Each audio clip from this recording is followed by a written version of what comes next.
Good evening, good evening, good evening. Hello, everybody. Welcome back to Leadership Live with Dr. Renita and friends.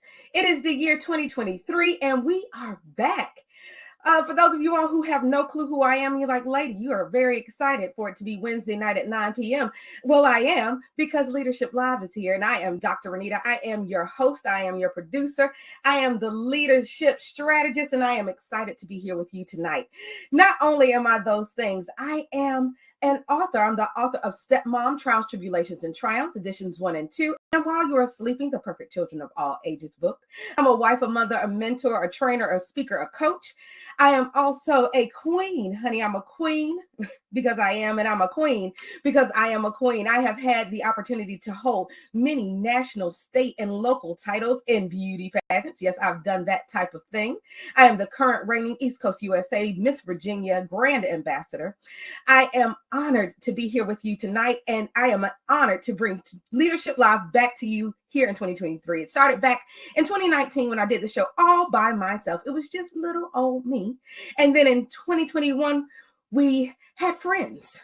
God tapped on my shoulder and said, honey, I want you to bring it back, but I want you to bring it back with friends. And it was so amazing to do 52 episodes of Leadership Live. Then in 2022, we came right on back with some more friends. We were here from January to May. We did amazing things. We had these series of thought and power that went forth all about leadership in all areas of life. And here we are back in 2023 with our first episode of the season. And let me tell you, it is going to be that. Yeah, what were you thinking it was going to be? It's going to be that plus some. Go ahead and add to it, because I have a friend to bring with me, and I am so excited about bringing her to you, because maybe you don't know who she is. And I think it's high time that you learn to know this amazing, beautiful leader in her industry, leader in her life. She's fabulous, as a matter of fact. Ladies and gentlemen, I bring to you Dr. Sannyu. There she is. There she is. She's here. Yes, she is. Hello, honey. Hello. How are you doing? I am doing amazing. I am so excited to have you as my first guest in 2023, but also to have you here, my friend. I don't get to see her as much as I used to, but we get to have this special time together here tonight. So I'm going to step out of the screen for a second, and I'm going to give you the reins to tell everybody about you, and then we're going to launch into our conversation for this evening. Go ahead, tell them about you. Sure. Well, thank you so much, Dr. Renita. My name is Sannyu, so I am Dr. Sannyu. I am a licensed clinical mental health counselor and well-being coach. I have been a clinician for well over 10 years, and I focus on helping individuals get real clear about their boundaries so that they can lead the kind of life that makes sense to them, right? Lead the kind of life that's well-lived. And we do that with maintaining our boundaries, having healthy relationships with ourselves and others. And I know we're going to talk a little bit about that, because I'm excited to have any conversation that relates to well-being. So thank you so much. Well, yes, ma'am. I am. Okay. So when we were getting together and trying to figure out what we were going to talk about, first and foremost, because I was going to have her like this year, like point blank period, Sannyu, you're going to be on here. And I'm so glad she gave me the yes, and not only to be here, but to be my first guest. But this topic in particular, I think, is one that, as early in the year as it is, like when we're recording right now, it's early in the year, but some people may watch this later, but I think this is a topic that comes in the beginning, middle, and end of a year. It can pop up when you're not expecting it to kind of pop up, and you have to deal with it regardless. So our topic for this evening is burnout, boundaries, and overall well-being. Hello, somebody. Let's repeat that. Burnout, boundaries, and overall well-being. And you being a licensed therapist, in my background in education and leadership, I think we both have seen this swirl around us and experienced it in our own lives. And so when you just go to this idea of burnout, because some people, maybe they don't even fully understand what that means. And they may think they know, but they have no idea. Can you give us a picture of what burnout looks like when you see it? Burnout looks like and feels like when everything is a burden, right? I'm talking getting up is a burden. And it seems like it's the simple things in life: getting out of bed, getting yourself ready, getting your family ready, it feels like a burden. It's just overwhelming. It's too much. And you may look at somebody else's life and try to compare yourself, like, well, they don't even have this going on and this going on. I don't see how they can do this and that. The reality is that it's the overwhelm that you feel in your life, right? In the clinical sense, it's emotional exhaustion, it's cynicism, it's you feel like you lacking competence in areas where you're like, oh, I know these things, but then you kind of blank. You're like, I can't even get the thoughts to come together. I'm irritable. I'm fussing at people. I'm snapping at people. Like you're having this dysregulation and you can't pull yourself in. So even though the clinical sense focuses on work, I know all of us experience burnout in every facet of our life, right? If you're a caregiver, you've experienced burnout. If you are an educator or you work in a system where there's some limitations to the way that you really want to be able to do your job, you're experiencing some burnout. If you are trying to manage your own health, right? And you're talking to all the different specialists trying to get some understanding about how to take care of yourself. And you're like, I am just overwhelmed with all of the content and all the information. I don't know how to put all these things together. I'm trying to get answers and information. You start to feel overwhelmed and you're just exhausted.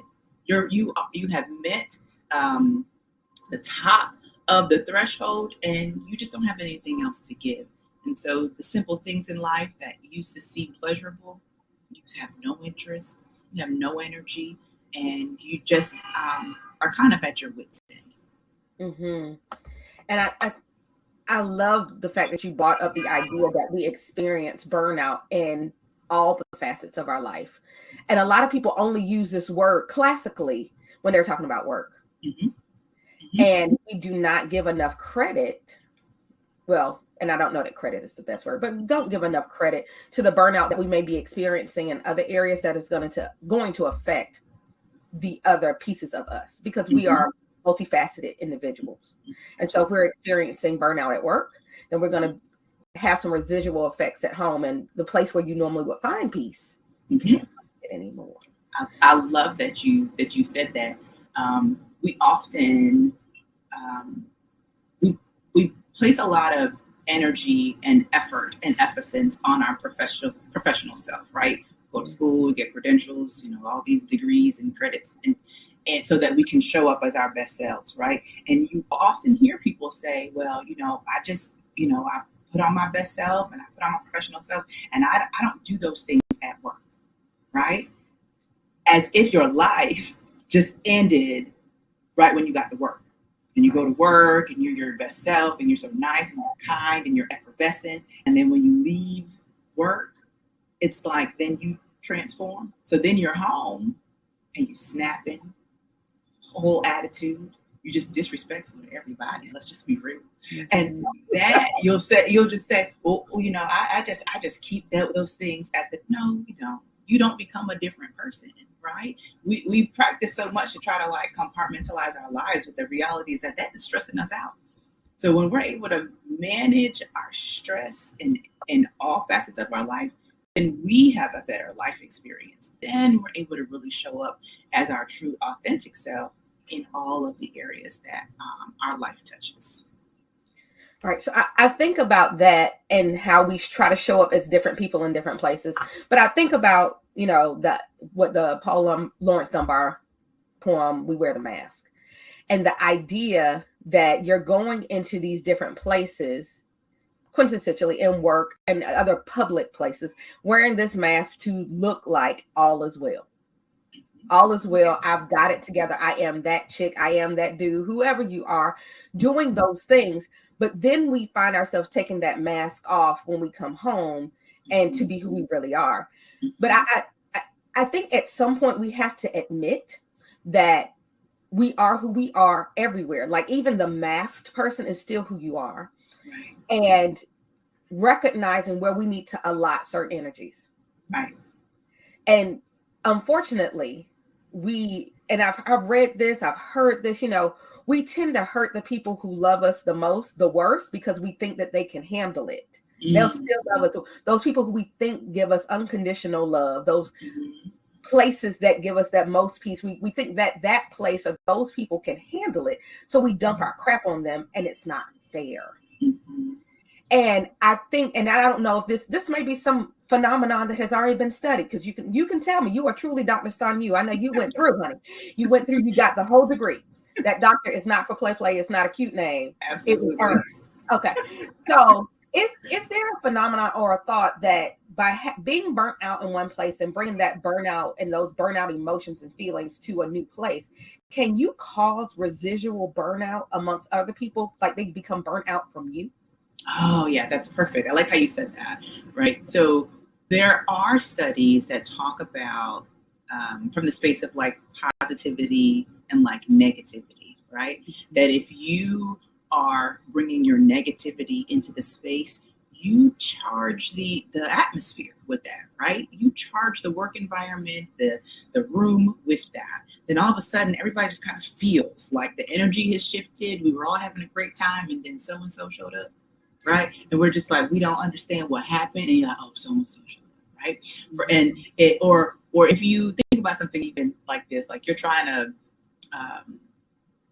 like have your healthy eating habits, and then so and so showing up with donuts. You like, well, I was gonna eat my salad, right? And I was doing it great. I just had if somebody splits it with me, right? So it seems harmless, right? But when you think about if I'm making commitments to myself, it may seem simple, but it is hard to make that commitment and then follow through. But if I commit to myself that I have made this decision, I'm going to follow through with it, the simple act of following through then changes the way that people experience the atmosphere, right? They're like, oh, what? There was the donut there, but she said no, right? She committed to her healthy eating style, or so-and-so came in here and they just had a bad attitude, but because I have made the decision to not take on said bad attitudes, I'm either going to remove myself from the situation, or I can measure how much of my energy can I give. I can say, hey, I noticed that you seem down today. Are you good? Okay, I just wanted to check in, and then exit. Because if I stay there, then I'm kind of like saturating myself in that negativity. So yes, when you choose to bring in the positive, then you are practicing the positive. If you choose to bring in the negative, you practice the negative. And we don't think about it like that. We just say what's on our mind or say what's in our heart, or we just say like our automatic sayings. But that's a practice. We've practiced to say those things, and they become our go-tos. So when we're switching to have more commitment to that which works better for us, which is to practice that positive and to practice that commitment, then we'll notice that people will follow suit. The people around us, the energy around us will follow suit. I love that. I love that. But you were just bringing up something that makes me think that while that sounds great, it sounds like a practice skill. Like you have to have some wherewithal to even know to do that consciously. Mm-hmm. And so when we're thinking about people who are experiencing burnout, who may be starting to affect other people around them and burning them out from them, mm-hmm. and their desire to do better or not be burnt out in the other places, what are some strategies that can help combat residual burnout and or burnout in itself? Like how can we start to fight against it when we actually recognize it, and even maybe when we don't? Mm-hmm. Yeah. So there's tons of assessments, out there, because a lot of times we find that individuals don't even know they're burned out, right? We just start to make decisions to acclimate based upon where we are, because we feel like, oh, well, this just needs to be done. Mm-hmm. And as a result of this just needs to be done, we've then allocated energy that we may have needed in another place for this thing that we have now deemed as a new priority in our life. And somehow think that we're still going to be able to do all things well, right? So when we're recognizing that the things that used to become, that we have defined as normal, they're not normal. Like when you're sleeping like 4 and 5 hours and you say that that's all that you need, right? Or that you're just going to survive on like, coffee for like half of the day. Or, it's like common language. We just have this in conversation. When you become aware, right? Because self-awareness is a beautiful thing. when you become aware that you are irritable, you don't like how you feel, you don't like how you sound, you don't like how people, you notice that people are less likely to receive you, right? Because sometimes we don't see it within ourselves. We see it within our interactions with other people. They're less likely to ask you to participate in projects, less likely to invite you to places, less likely to include you, right? Because there's a shift that's going on with you. When you're aware that you have met your limit, then it's important to acknowledge, well, who is it that I desire to be? Who is it that I desire to be? What is it that I desire to do? And then how is my life going to be different when I become who it is that I said that I desire to be? So we don't focus on like the doing, right? Because we can do a lot of things and feel like there's not enough time, there's not enough resources, not enough people. But who is it that you want to be? And how is it that the person that you are right now is in conflict with who is that you want to be? So if we start at the being, then we get to the doing, because oftentimes we spend time in the doing. Mm-hmm. Mm-hmm. If we start at the being, then we get to the doing.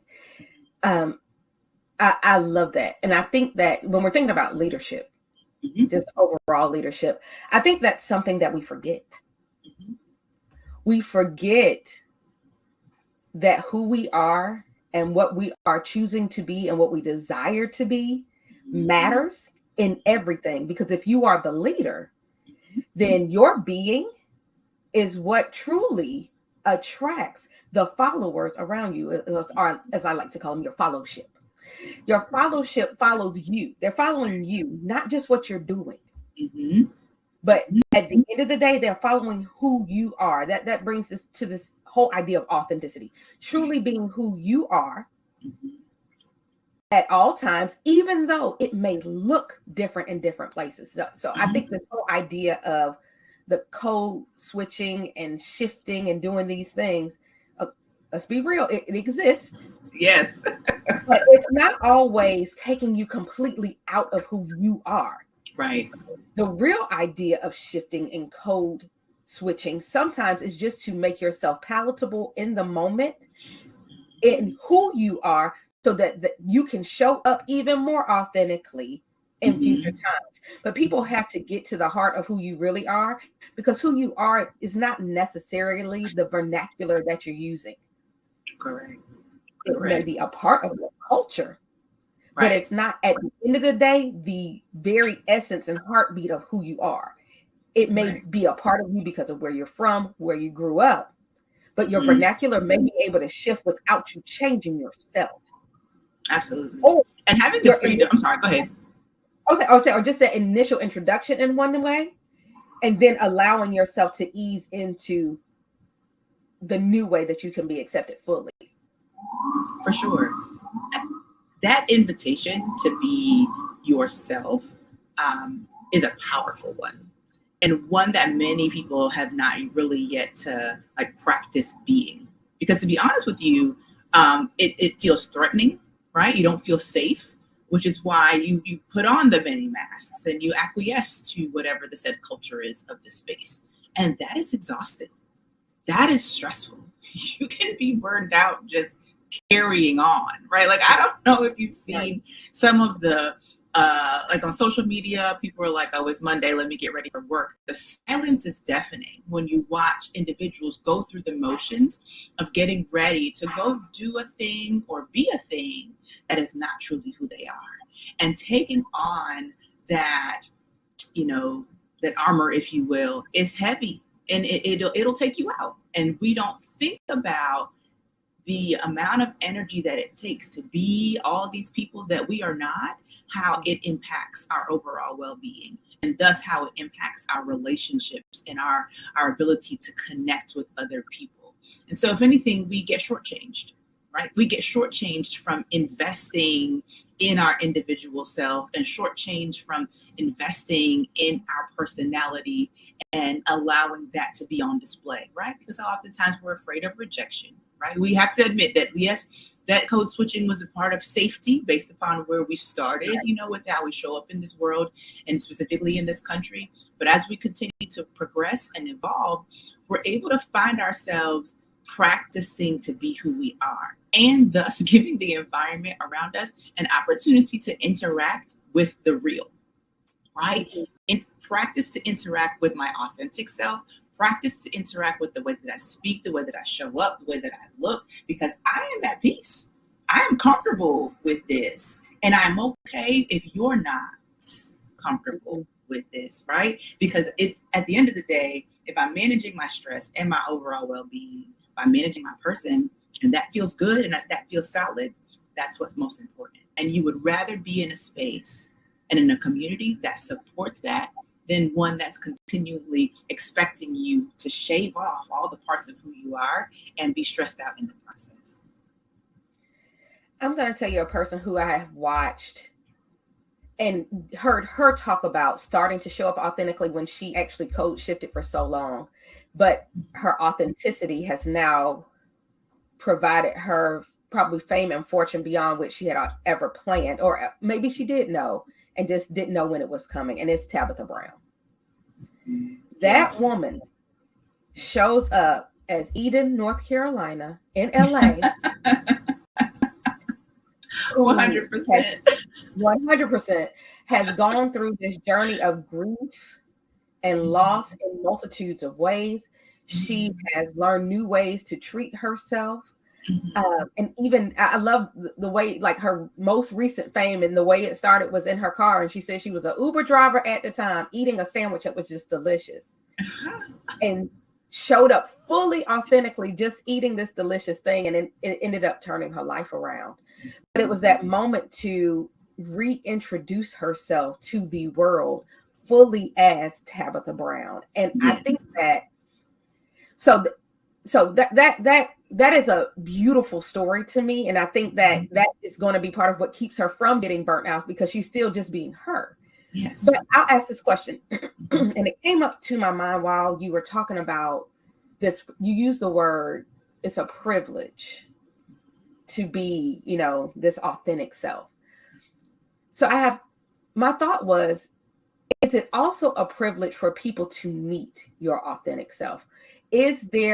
Are there situations where you don't get all of me yet because I don't trust you? Mm-hmm. Once I trust you, I can show up. Or should it be the case that whether I trust you or not, here I am, take it or leave it? In the idea of burnout and whether or not we're causing it to ourselves, is there one of the other of those that's better, or is there just a different way you have to play it in different situations? I think allowing yourself the flexibility to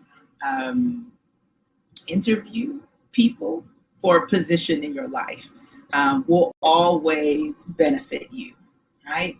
And it's not that you are better than anyone. It's that you are responsible for managing your well-being. You are responsible for managing your disposition. So if you find yourself connected to someone who they vex you, you have to ask yourself, what is the benefit from us engaging in relationship? Mm-hmm. If I feel like I have to protect myself from you, right? If I feel like I have to guard myself from you, when we think about marital relationships, we encourage spouses to come together. I don't know if you hear the background noise, but I encourage spouses. She's in the city, everyone. This is the sound of the city. The sound of the city. The background of the city.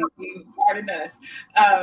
But we encourage spouses to come to each other vulnerable, right? Like, you don't want to come to your spouse with armor on, right? Because if I feel like I have to protect myself from you, then what kind of relationship do we really have?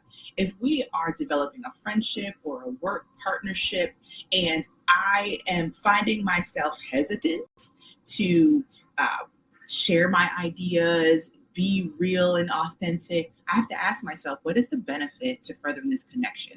Maybe I just give to a certain extent, and I give to the level that I'm comfortable with, and I feel at peace with what my contribution has been in this partnership, in this relationship, and I can walk away from it, no love lost, no hurt lost. But I have also identified that you are the person for this part of my life. You are the person for this part of my life.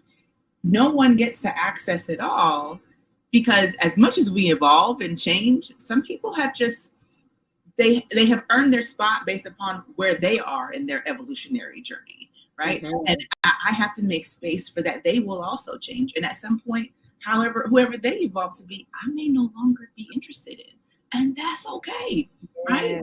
The season changes. And so we have to be okay with the kinds of people that come in and out of our life, because as much as we're encouraging them to be real, I have to encourage myself to be real and acknowledge that when we no longer fit, or acknowledge that we are a great fit right now in this season, I can be myself, I can be honest, right? But I can be honest and be kind. Let's just add that part to it. We can be honest and be kind. If we're finding ourselves being honest and just being disrespectful, then why would I want to continue to invest in a relationship where you just rude to me, right? In any facet. So yeah, it's the same way that I'm looking to be open and honest and authentic. I'm also expecting and inviting others to do the same with me. And that when our time has come to an end, that we don't try to manufacture the magic. When it's over, it's over. And we can be grateful for the time that we got to spend together. And then when it's over.